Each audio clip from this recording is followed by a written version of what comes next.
नमस्कार मेरे स्वास्थ्य के सहयात्रियों। आज हम चर्चा करेंगे हाइपरट्रॉफिक स्कार और कीलॉइड्स के बारे में। ये वो निशान जो ऑपरेशन के बाद रह जाते हैं जब ये फूल जाते हैं और कुछ ज़्यादा मात्रा में फूल जाते हैं, इस विषय में हम विस्तृत में चर्चा करेंगे।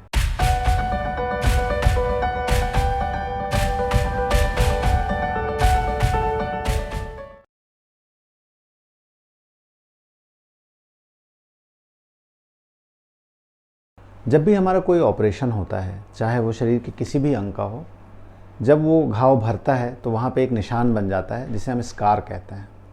वो निशान धीरे धीरे समय के साथ बहुत पतला हो जाता है और कभी कभी दिखना भी बंद हो जाता है, जो कि हम सब चाहते हैं।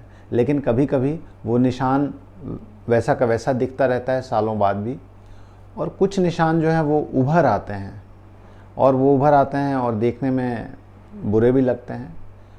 इन उभरे हुए निशानों को हम हाइपरट्रॉफिक स्कार कहते हैं। और अगर ये निशान बहुत ज़्यादा बढ़ जाते हैं, आसपास के एरिया में भी जब बढ़ जाते हैं, तो इन्हें हम कीलॉइड्स कहते हैं।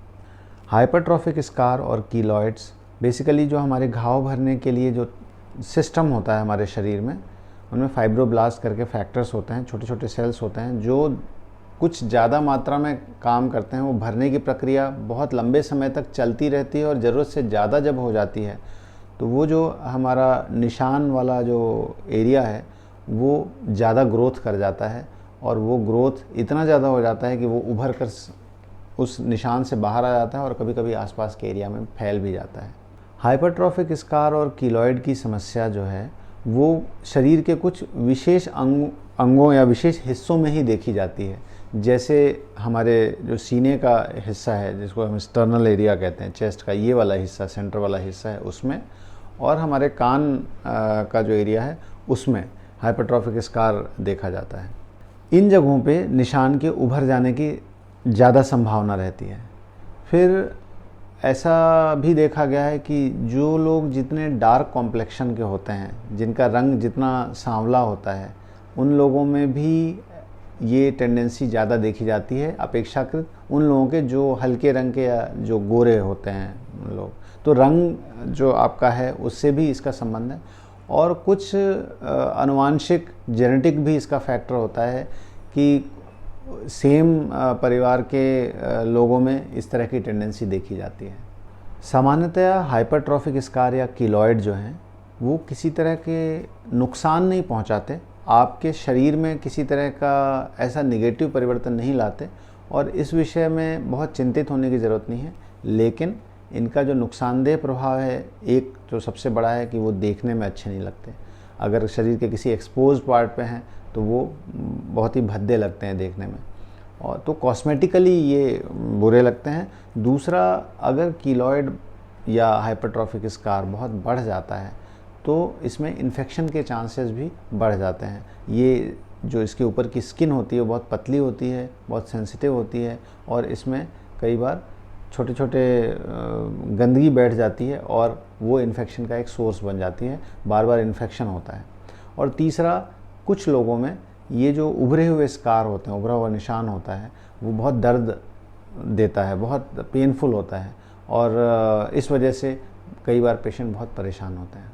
अब जो हाइपरट्रॉफिक स्कार और कीलॉइड हैं, इनके रोकथाम के क्या उपाय हैं और इनका ट्रीटमेंट क्या है।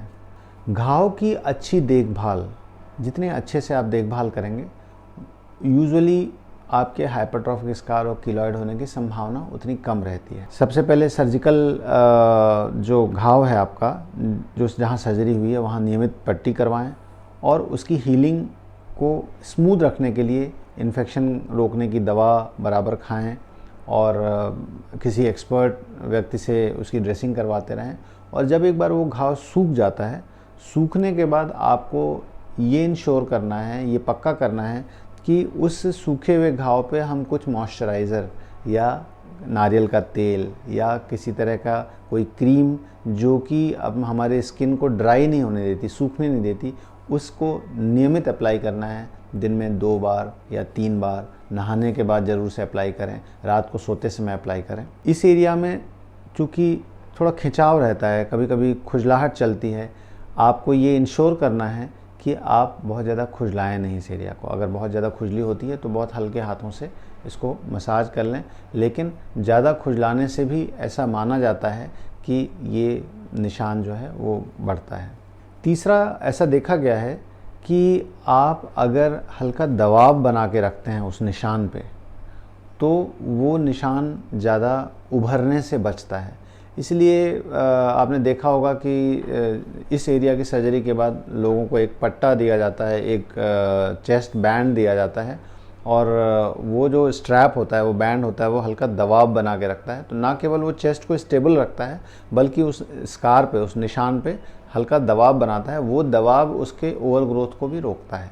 अगर आपका वो एरिया बहुत सेंसिटिव है और दबाव पड़ने से आपको उस पर तकलीफ़ होती है, तो आप एक रुमाल या एक सॉफ्ट कपड़ा उसके ऊपर रख के और फिर उस पर एक प्रेशर वो बैंड बांध लें, तो इससे भी आपको तकलीफ़ भी नहीं होगी और वो दबाव भी बना रहेगा। वो दबाव जितने मैक्सिमम समय बना रहेगा, आपका स्कार, आपका जो निशान है, वो उतना कम उभरने की संभावना रहती है। फिर कुछ क्रीम आते हैं।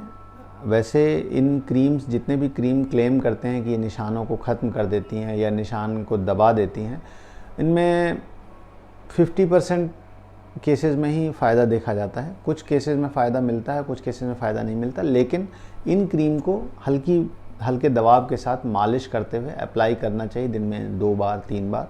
और मालिश करने से पहले आप ये कोशिश करें कि वो एरिया क्लीन हो, एक गीले कपड़े से उसको क्लीन करके और फिर हम वो दवा जो मलहम है उसकी मालिश करें। फिर कुछ सिलिकॉन शीट्स आती हैं, ड्रेसिंग रेडीमेड ऐसी चिपकाने वाली शीट्स आती हैं जो पट्टी की तरह ही होती हैं और वो पारदर्शी होती हैं। आप उनको अप्लाई कर सकते हैं। वो आपकी स्किन से वो निशान के ऊपर चिपक जाती हैं। आप दिन भर उनको लगा के रखें और जब नहाने का समय आता है आप उसको निकाल के आप नहा धो लें और वापस से उस शीट को चिपका लें। ये सिलिकॉन शीट्स भी ऐसा क्लेम करते हैं कि उससे भी वो निशान थोड़े दबते हैं, आपको हाइपरट्रॉफिक स्कार और कीलॉइड होने की संभावना कम होती है। यह बात हमें समझनी ज़रूरी है कि घाव एक बार भर जाने के बाद भी अंदर जो घाव भरने की प्रक्रिया है, जो हीलिंग की प्रक्रिया है, वो कई महीनों तक और कई बार सालों तक चलती रहती है। और ये प्रक्रिया जितनी लंबी चलती है, उतना ही उस स्कार के, उस निशान के पेन सेंसिटिव होने, दर्द होने की संभावना और उस निशान के उभर जाने की संभावना उतनी ज़्यादा होती है। इसलिए घाव भर जाने के बाद हम निश्चिंत होकर घाव के प्रति लापरवाह नहीं हो सकते। उस निशान को हमें रेगुलर केयर करने की ज़रूरत है, कम से कम 6 महीने, साल भर तो निश्चित रूप से। जितना हम शुरुआती फेज़ में, शुरू के 1 महीने, 2 महीने, 3 महीने, हम जितना उसकी केयर करेंगे, जितना उसका ध्यान रखेंगे, जितना मॉइस्चराइज करके रखेंगे, जितना दबाव बना के रखेंगे, उतना उसके लॉन्ग टर्म आउटकम, लंबे समय में उसके परिणाम उतने अच्छे होने की संभावना है। जब आपको हाइपरट्रॉफिक स्कार या कीलॉइड, वो निशान काफ़ी बढ़ गया है, तो सामान्यतः मरीज़ हमारे पास 3 मुख्य कारणों से आते हैं। या तो उन्हें बहुत ज़्यादा खिंचाव या दर्द होता है किसी मूवमेंट करने पे, या लगातार वो दर्द बना रहता है, या उसमें इन्फेक्शन हो रहा है बार बार इस वजह से। और कई बार पेशेंट को बहुत देखने में बहुत कॉस्मेटिकली बुरा लग रहा है और पेशेंट बिल्कुल कंफर्टेबल नहीं है उस निशान को लेके। इस तरह से हमारे पास पेशेंट आते हैं। अगर आपको बहुत तेज़ दर्द हो रहा है लेकिन आपको कॉस्मेसिस से उतना सरोकार नहीं है कि भाई वो निशान है, हमें कोई दिक्कत नहीं, पर उसमें दर्द नहीं होना चाहिए, तो ऐसी स्थिति में आप, अगर दर्द बहुत ज़्यादा है तो आपको एक इंजेक्शन लगाने की सलाह दी जाती है। यह स्टेरॉयड का एक इंजेक्शन होता है जो उस स्कार में जो एक्टिविटी बहुत ज़्यादा चल रही है, उस एक्टिविटी को कम कर देता है और उस इंजेक्शन से आपको दर्द में काफ़ी राहत हो जाती है। ये इंजेक्शन कई बार 3-4 हफ्ते, 5 हफ्ते तक देना पड़ता है, हफ्ते हफ्ते के अंतराल पे। इस इंजेक्शन से अधिकांशतः लोगों को, 70-80% लोगों को फ़ायदा मिल जाता है। ठीक इसी तरह अगर निशान बहुत बढ़ रहा है तो भी ये इंजेक्शन हम ट्राई कर सकते हैं। इस इंजेक्शन से भी, ये जो स्टेरॉयड का इंजेक्शन है, इससे वो बढ़ना रुक जाता है और कई बार वो थोड़ा दब भी जाता है। अब आखिरी जो समस्या है वो है कि अगर वो स्कार आपको बहुत ही भद्दा लग रहा है और आप उसे निकलवाना चाहते हैं, या उसमें इन्फेक्शन बार बार हो रहा है, तो उस इन्फेक्शन को जड़ से ख़त्म करने के लिए या इस समस्या को जड़ से ख़त्म करने के लिए जो आखिरी उपाय होता है वो ये होता है कि हम किसी प्लास्टिक सर्जन की मदद लेके या किसी जनरल सर्जन की मदद लेके उस स्कार का वो हिस्सा जो बहुत ज़्यादा बढ़ गया है, स्पेशली जो कीलॉइड वाला पार्ट है, अगर वो बहुत ज़्यादा बढ़ गया है, नॉर्मल टिश्यू में भी इंक्रोच कर रहा है, तो हम उसे सर्जरी करवा के उस पूरे स्कार को निकलवा सकते हैं और उसमें अब हमारी ही चमड़ी का एक स्किन ग्राफ्ट लगा सकते हैं जिससे कि वो स्कार ख़त्म हो जाता है। कई मरीजों में हमें ये करना पड़ता है जिन मरीजों में इन्फेक्शन ज़्यादा है या स्कार बहुत ज़्यादा हो गया है और उसके काफ़ी लाभदायक परिणाम निकलते हैं, लेकिन यह हमेशा एक लास्ट रिसॉर्ट या आखिरी उपाय हम रखते हैं और अधिकांशतः मरीजों को जो रोकथाम के उपाय मैंने बताए हैं उनसे या इंजेक्शन लगा के ही रिलीफ हो जाता है। हाइपरट्रॉफिक स्कार वाले मरीजों में भी और जिन व्यक्तियों को विशेषकर कीलॉइड है उन व्यक्तियों में आपको मैं ये ज़रूर सलाह दूंगा कि आप उस एरिया की साफ़ सफाई का बहुत ध्यान रखें। थोड़ा सा नहाते समय एक एक्स्ट्रा समय दें उसको सफाई करने का, स्पेशली जो निशान के एक्सटेंशंस बन जाते हैं चारों तरफ, उनके बीच में दरार में गंदगी जमा हो जाती है, तो आप पानी डाल के एक्स्ट्रा और साबुन से अच्छे से उसकी सफाई करें और ये नियमित एक नियम बना के रखें कि आप उसकी साफ़ सफाई पर विशेष ध्यान दें, क्योंकि वो इन्फेक्शन धीरे धीरे बैठता जाता है, वो मैल पसीना बैठता जाता है और फिर वहाँ पे घाव बन जाता है।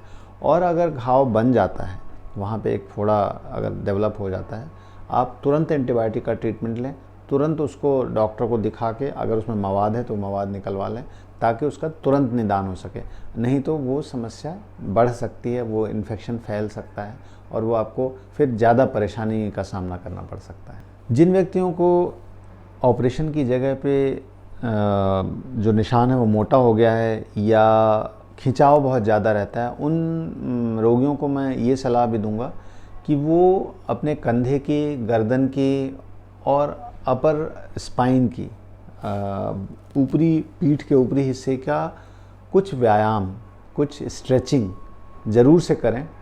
उस स्ट्रेचिंग को करने से भी आपको ये खिंचाव का सेंसेशन कम होता है। ठीक उसी तरह प्राणायाम जो होते हैं, बहुत तरह के प्राणायाम होते हैं, अनुलोम विलोम, कपालभाति, भस्त्रिका, इस तरह के प्राणायाम भी, जैसे ऑपरेशन को जब 3-4 महीने का समय बीत जाता है उसके बाद आप नियमित ये सब स्ट्रेचिंग, प्राणायाम ये सब करेंगे अगर, तो इससे क्या इस पूरे एरिया के मांसपेशियों में थोड़ा सा जो एक जकड़न है, जो एक स्टिफनेस है, वो ख़त्म होती है और वो आपको उस खिंचाव से काफ़ी राहत देती है।